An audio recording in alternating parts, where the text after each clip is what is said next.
सल्लल्लाहु अलैहि वआलैहि वसल्लम इरशाद फरमाते हैं, जब काफिर बंदा दुनिया से जाने और आखिरत का रुख करने का होता है तो शाही चेहरों वाले फरिश्ते आसमान से उसके पास आते हैं जिनके साथ टाट होते हैं और उसके पास इतनी दूर तक बैठ जाते हैं जहां तक उनकी नजर पहुंचती है।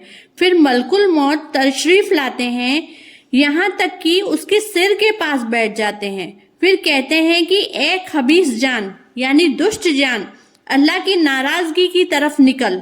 मलकुल मौत को यह हुक्म सुनकर रूह उसके जिस्म में इधर उधर भागती फिरती है, इसलिए मलकुल मौत उसकी रूह को जिस्म से इस तरह से निकालते हैं जैसे बोटियां भूनने की सीख भीगे हुए ऊन से साफ की जाती है। यानी काफिर की रूह को जिस्म से जबरदस्ती इस तरह निकालते हैं जैसे भीगा हुआ ऊन कांटेदार सीख पर लिपटा हुआ हो और उसको जोर से खींचा जाए। फिर उसकी रूह को मलकुल मौत अपने हाथ में ले लेते हैं।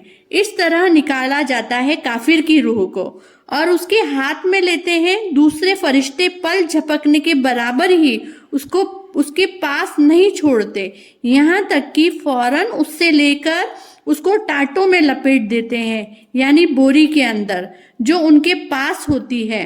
और उन टाटों में ऐसी बदबू आती है जैसे कभी किसी बहुत सी सड़ी हुई मुर्दा लाश से धरती पर बदबू फूटी हो, इतनी गंदी बदबू आती है। वे फरिश्ते उसे लेकर आसमान की तरफ चढ़ते हैं और फरिश्तों के जिस गिरोह में पहुंचते हैं वे कहते हैं ये खबीस रूह है।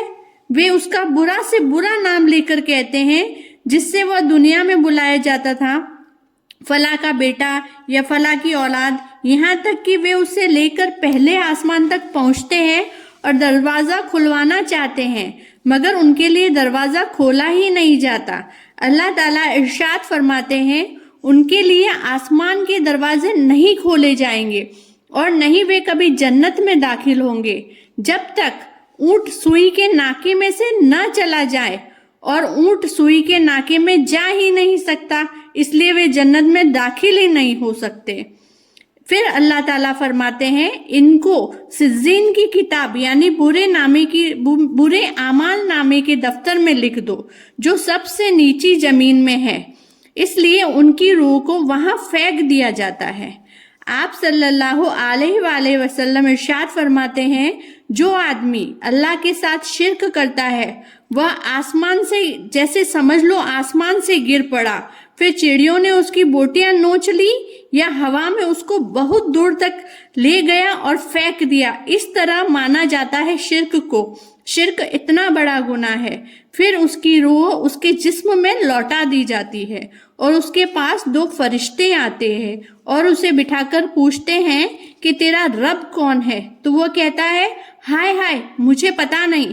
फिर उससे पूछते हैं तेरा दीन क्या है, तो वह मुर्दा कहता है हाय हाय मुझे तो ये भी नहीं पता।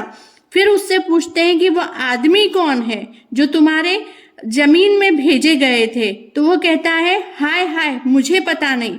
जब तक ये सवाल और जवाब हो चुके होते हैं तो आसमान से एक मुनादी आवाज देता है और झट से कहता है इसके बिछौने में आग बिछा दो, इसके लिए दोजख का दरवाजा खोल दो।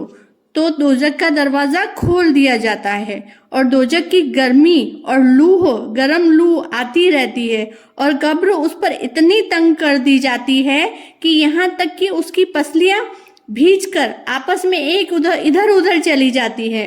और उसके पास एक आदमी आता है जो बदसूरत और बुरे कपड़े पहने हुए होता है, उसके जिस्म से बुरी बदबू आती है। वह आदमी उससे कहता है कि मुसीबत की खबर सुन ले, यह वह दिन है जिसका तुझसे वादा किया जाता था।